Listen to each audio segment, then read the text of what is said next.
The last thing I remember from before was the sound of tires screeching, not mine, theirs.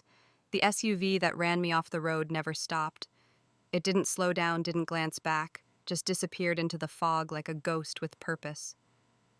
Then came the silence, cold, slow, final. I should have died that night. I think maybe that was the plan. When I woke up in a clinic 2 towns over, bandaged and broken, the nurse said I was lucky. Someone called emergency anonymously. She whispered as if she knew I wasn't supposed to be here. You were listed as Jane Doe until your bruises settled. I didn't give them my real name, because by the time I could speak, the news had already declared me dead. Savannah Remington, 32 years old. Car accident, no body recovered, but enough wreckage to satisfy the headlines. My mother cried on television, a pearl necklace too tight around her neck, perfect mascara, tracking down cheeks that hadn't known real tears in decades. She was our quiet light, she said into the cameras.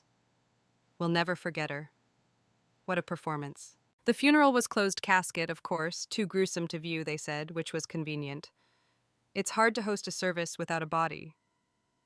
Harder still when the woman you're burying is very much alive and watching. I didn't go, obviously. But I watched the live stream. I watched them mourn me like actors at the peak of their careers. My brother Nathan made a speech about how much he missed me. He laughed while retelling a story I never liked, said I was too sensitive, that I always took things too seriously. Then he hugged my mother and handed her a folder. We'll get through this, Mom, he said. I knew that folder. It was the revised will, the one I never signed. The Remington estate isn't just property, it's legacy. Real estate empires, political favors, offshore accounts buried in LLCs with names like Silver Oak Holdings.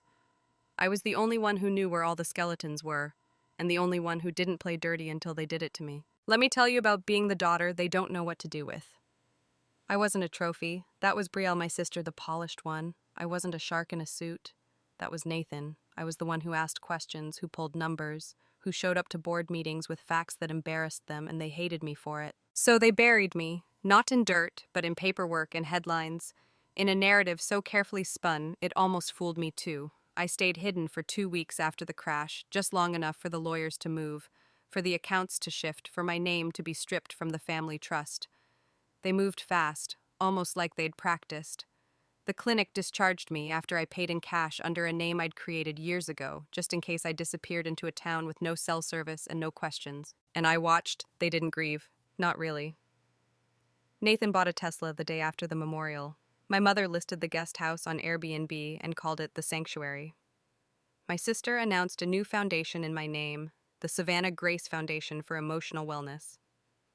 I didn't know whether to laugh or scream. They weren't just moving on, they were cashing in. The final straw, a news alert. Remington family to restructure assets, patriarch's remaining shares to be split between heirs, remaining shares. My father left everything to me. Everything except now I didn't legally exist. That's when I knew this wasn't grief, this was erasure, and if they thought I was going to die quietly, they'd forgotten who I was. I called Harper.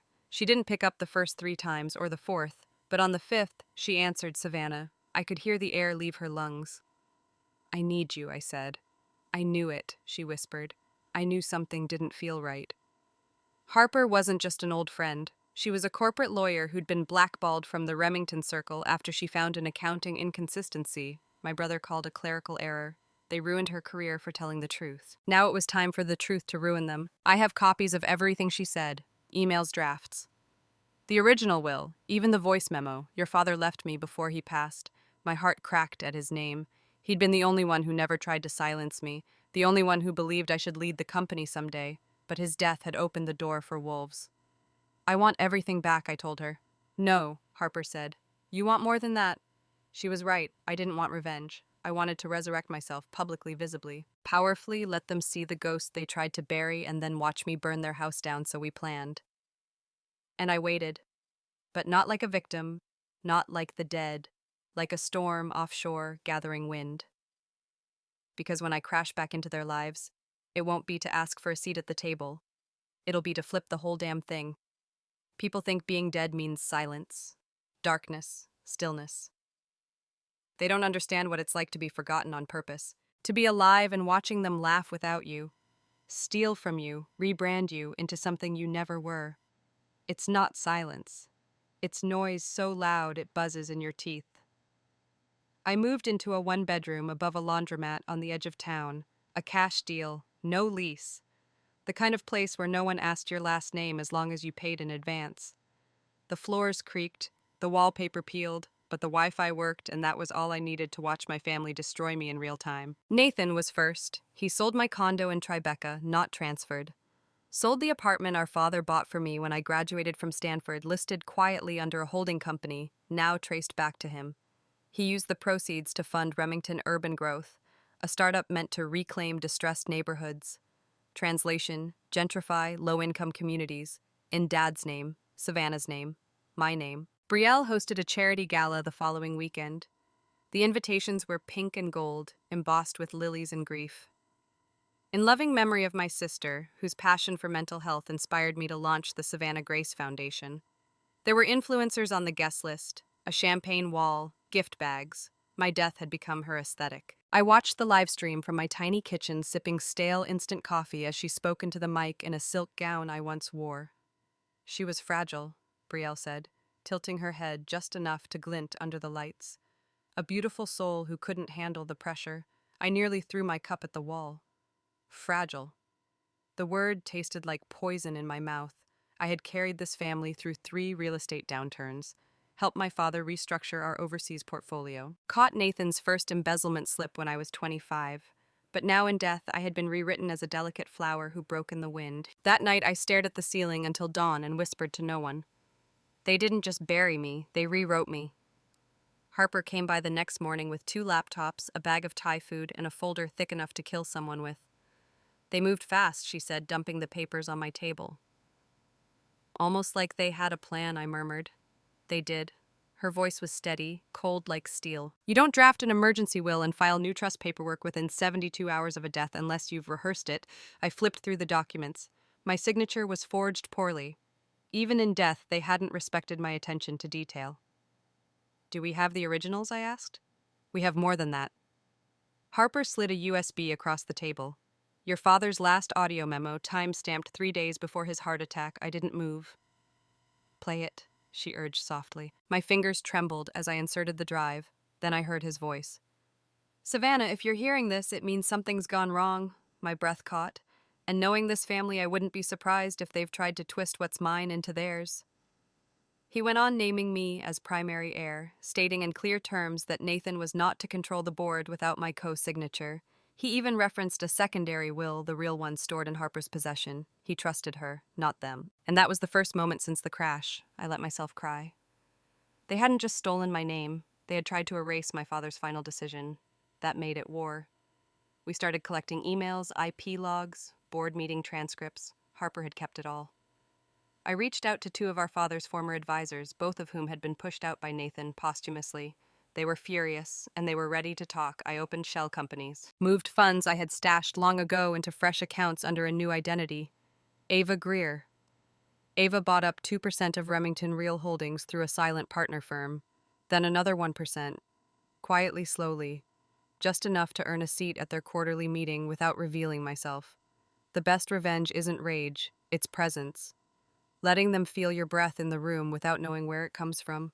Letting them hear your name in whispers before it becomes thunder. I watched them. I watched Nathan pitch a development in Miami that I knew was doomed from the start. Watched Brielle spend $18,000 on funeral-themed floral arrangements for a PR shoot. Watched my mother attend luncheons in widow's black dripping with the diamonds I was meant to inherit. They weren't grieving, they were celebrating. And that's when I knew I couldn't just come back. I had to make them regret every second they thought I was gone. Harper slid an envelope across the table one night as we reviewed strategy. What's this? I asked. An invitation. I opened it. The Remington Legacy Memorial. Dinner. Black tie press in attendance. Guests from Wall Street to Washington. The night they would unveil the new Remington Global Initiative founded by Nathan, endorsed by Brielle, signed off by our mother. They'd even planned a tribute video to me, the final nail. You should be there, Harper said, in a black dress. Walk through the front door. Too soon, I whispered. She raised a brow, then crashed the one after. And that's when it clicked. Not the dinner, the funeral, the one they never got to finish properly, the one that was just the beginning of their lie. They were planning a 49-day memorial, something symbolic rooted in old family tradition. One last performative tribute to my spirit. That would be the moment. I wouldn't haunt them anymore. I would bury them. The day I died, they buried a problem. The day I rose, I became their reckoning. There's a strange power in being declared dead. You're invisible, forgotten, untraceable. And if you're careful, if you're patient, you can start again, not from zero, but from below. And no one sees a storm coming from beneath, Harper. And I built the plan in silence. We met late in dim cafes and rented rooms, the kind of places where the lights always flicker and the staff don't ask questions. Each meeting had only one purpose: rebuild my life not as Savannah Remington, but as a force they couldn't trace. First step money, not their money mine. The real inheritance my father left me outside of the family trust. The one he set up in the Caymans under a backup name only he and Harper knew, S. Greer Holdings. They never found it, but I did. $32 million sat untouched in an account that had gone cold the moment he died. Now it was mine. Next identity. Savannah Remington couldn't exist yet, but Ava Greer could. Ava was clean, precise, quiet. A foreign-educated investor with a sharp mind and no public record. Harper had helped build that persona for a past client once, then shelved it. Now we sharpened it into a weapon. Ava Greer acquired controlling interest in 2 shell firms, one in Singapore, one in New York. We used them to discreetly purchase 5% of Remington Global's stock over the next 3 months, just enough to be significant, but not alarming. Each transaction was traced through layers of legal fog, and none of it pointed to me. We weren't just playing defense anymore, we were infiltrating. Then came the symbols. While Nathan pushed his new developments and Brielle curated her faux philanthropy brand, Ava Greer quietly began acquiring old Remington properties, ones they had discarded, mismanaged, or lost due to restructuring. The brownstone in Boston Mine, the vineyard in Oregon, bought under market value from a disgruntled partner, the art gallery my mother used to host charity events in Ava, purchased it in full and renamed it SG. It wasn't revenge. It was erasure of their empire piece by piece in silence. But all of this was only scaffolding. The real blow would come at the memorial, the 49th day since my so-called death. They were calling it a night of legacy, a private event, high-profile, invite only. My mother was planning to unveil a new portrait of me, oil on canvas custom commissioned. The irony was delicious. They were trying to immortalize a version of me that never existed. And I was going to walk through the doors of that gallery and remind them the real Savannah doesn't fit in a frame. We leaked the guest list through a whisper network Harper had built years ago. Reporters, former allies, rivals from the business circuit. We made sure the right people would be in the room when the truth detonated. But it wasn't enough to show up. I had to own the moment. Not as a victim, not as a ghost, but as the sole heir of a legacy they tried to rewrite. So we did what Remingtons do best: orchestrate. Harper drafted a motion for probate fraud complete with time-stamped voice memos, witness statements from 2 former legal assistants, and the real will. We worked with an independent investigator to secure footage from a private garage near the scene of my accident. A clip that showed Nathan's car idling nearby minutes before the crash. We had bank records, too, showing how funds from my supposed trust were funneled into shell accounts connected to Brielle's influencer fund. None of it would go public that night, but enough of it would be teased enough to put fear back in their eyes. And me, I was preparing to do something more terrifying than rising from the dead. I was going to smile, walk through that memorial dressed in black, not for grief, but for mourning the family I once believed in. 3 days before the event, I stood in front of a mirror for the first time in months. I didn't recognize myself at first. Gone were the soft curls and quiet eyes. The woman in the mirror wore sharp cheekbones, straight-cut hair, and the kind of stare that saw through lies before they were told. I ran a hand over my collarbone. It still ached sometimes from the crash. My left wrist didn't bend quite the same, but my spine stronger than ever. "Do you want to rehearse what you'll say?" Harper asked, gently, standing behind me. I shook my head. They wrote a eulogy for me, but they don't get to write the comeback. I didn't sleep the night before the memorial. Instead, I walked past the old library where I used to study, past the courthouse my father had once donated a wing to, past the corner where Nathan pushed me into traffic when we were 7 and cried so hard he wasn't punished. Some things never changed, but this time I wouldn't just survive. This time I would own the ending. The morning of the event, I received a courier envelope. Inside it, a black invitation card with silver calligraphy, a night of legacy, in honor of Savannah, Grace Remington. No RSVP required. I stared at it for a long time, then I smiled. They wanted a legacy. They were about to meet the ghost they couldn't kill. There's a kind of silence that doesn't beg for attention, it demands it. The doors of the Grand Remington Gallery stood tall and gilded like the gates of a mausoleum built for lies. On that night they opened wide to welcome mourners of a woman they thought they had buried me. They wore black. They spoke in hushed reverence. They smiled through sadness, rehearsed to perfection. It was everything I expected. And that's exactly why it was time. I didn't enter with a scream. I didn't storm the stage. No, I walked in like I was born from the ashes of their arrogance. A black dress, silk tailored to fit the new frame of a woman they couldn't recognize because she had never begged to be seen. Eyes turned. At first, just a glance, a polite double take, then stillness. Brielle was on the microphone in the middle of delivering her speech. One manicured hand pressed dramatically to her chest. She stopped mid-sentence, and then I saw it, my portrait. A grotesque painting, too soft, too small.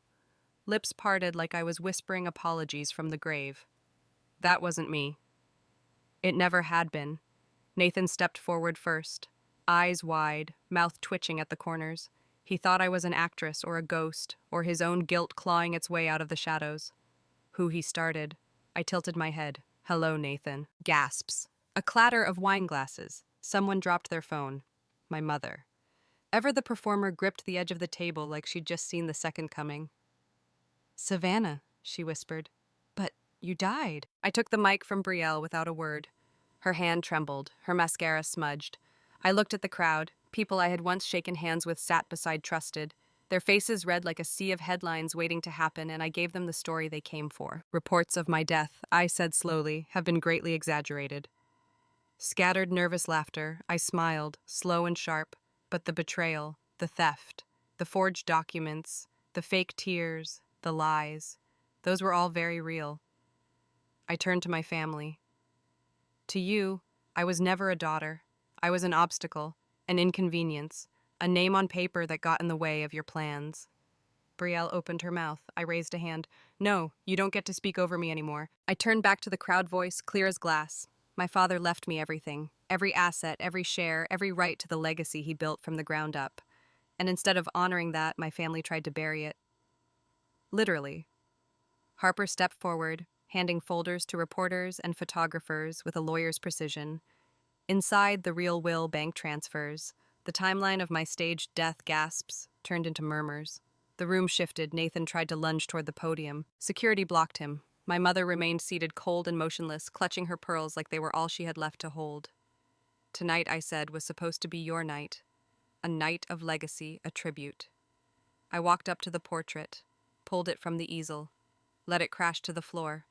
Let's make it one worth remembering. Harper stepped onto the stage beside me, her calm, cutting voice slicing through the tension. We've filed formal charges of inheritance fraud, will forgery, and attempted corporate seizure. Additionally, there is video evidence connecting Nathan Remington to the scene of Savannah's accident minutes before impact. Reporters surged forward, cameras clicked like machine guns, and the last veil of fiction tore. My mother stood finally, her voice surprisingly calm. We did what we had to do. You were never ready. You were always too emotional, too soft. I stared her down. No, Mother. I wasn't too soft. You were too cruel. She looked like she wanted to spit something venomous, but instead she sat back down. Maybe because she knew it wouldn't matter anymore. I turned to the crowd one final time. I didn't come here tonight to ask for justice. Pause, I came to restore truth. The lights seemed to burn brighter. I'm not the Savannah you tried to bury. I'm the one who walked out of that grave in heels. And with that, I walked off stage, past the crowd, past the lies, right through the storm they'd built to consume me, and into the world they no longer controlled. As the doors of the gallery swung shut behind me, I heard Nathan scream my name. He could scream all he wanted now. The ghosts they buried had come back to life. And she wasn't leaving quietly. Power doesn't scream. It doesn't beg. It doesn't even knock. It enters like it belongs, because it does. The day after the memorial, the headlines didn't just carry my name. They carried my return heiress declared dead, returns exposes family fraud at own memorial. Ghost in black dress destroys Remington legacy in one night. Savannah Remington lives and she's taking back everything. I didn't call the press. I didn't have to. Truth always travels faster than fiction when wrapped in vengeance. Nathan was arrested within 36 hours. Forgery, perjury, evidence tampering, corporate theft. He sobbed on the steps of the courthouse like a child stripped of his toys. No more suits, no more podiums. just a broken man who tried to bury the wrong sister. Brielle, she vanished, pulled out of her endorsement deals, dumped by the PR agency that built her brand. The Savannah Grace Foundation dissolved pending audit. She tried to call me once I didn't answer, my mother. She refused to speak, but the silence spoke volumes. A week after the memorial, I received a letter in thick cream envelope stock, the kind only Eleanor Remington would use, 6 words handwritten. You always were the better one. No apology, no regret. Just a recognition too little too late. Harper and I walked into the Remington boardroom 2 weeks later. There was a time I would have shaken entering that room soaked in oil paintings thick with the scent of money and men who used it like oxygen. Not this time.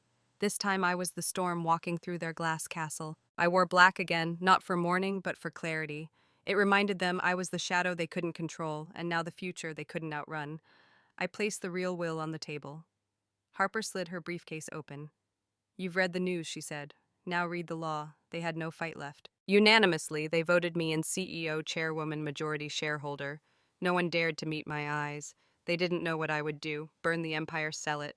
No, I did something far worse. I rewrote its soul. Remington Global didn't need to disappear. It needed to be reborn. So I dismantled the departments Nathan built on exploitation and kicked out the board members who had voted for my erasure. I brought in community leaders, environmental activists, financial reformists, people who wouldn't have even been allowed past the gates before. And I renamed the parent company SG Legacy. Not for Savannah Grace, for survived and grown. Then I turned to the one place that meant everything and nothing to me. The Remington estate, the mansion on the hill, the one with 16 rooms and 17 mirrors, but not one reflection that ever felt like home. I didn't sell it, I didn't burn it, I turned it into a sanctuary. Now it houses young women, runaways, survivors, the forgotten. They walk the same marble floors I once tiptoed across in silence, but now with laughter, with purpose. The library holds books again. The dining hall echoes with stories, not threats. And the portrait that once hung of me, gone in its place, a mirror for every girl to see herself. On the first day the new doors opened, Harper stood beside me holding the ribbon-cutting scissors. You really did it, she whispered. No, I replied. We did. She smiled, but her eyes were heavy. What will you do now?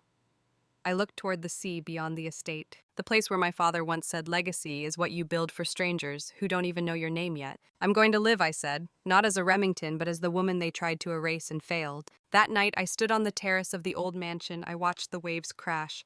I felt the wind in my hair, and for the first time in years, I felt still, not empty, not angry, just free. They thought power came from control, but real power, it's knowing who you are when no one is looking and owning it when everyone finally does.